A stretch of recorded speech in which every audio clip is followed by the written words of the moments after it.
Jared here, and today I want to discuss a common issue we see with shoulder function, primarily pressing, rowing. A lot of these exercises, what we typically see is we'll see more of just elbow flexion. So if you kind of look at my shoulder blade is not really moving.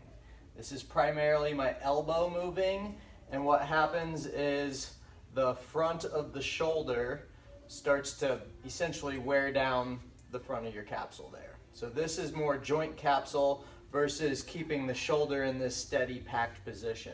I'm going to kind of illustrate or demonstrate what I'm talking about. I'm going to have Whitney grab a band here and I'm just going to walk you through. So we're going to demonstrate a half kneeling, so one knee down, and what I want you to notice here is notice how her shoulder is reaching forward. So we've got the scapula here, the shoulder blade, and what this should do is it should glide on your rib cage.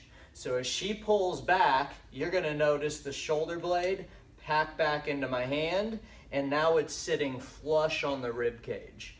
As she goes forward, she lets the reach really happen, which is what we call protraction, and then she packs and pulls using low trap, keeping the shoulder blade nice and steady and flush to that rib cage. What happens is if we start to pull from just the elbow, you'll notice the shoulder is rolling forward, and what happens is the scapula tends to tip forward and it comes off of the rib cage. So now you've got a shoulder blade that's just kind of floating in space and it's not really attached flush to the rib cage.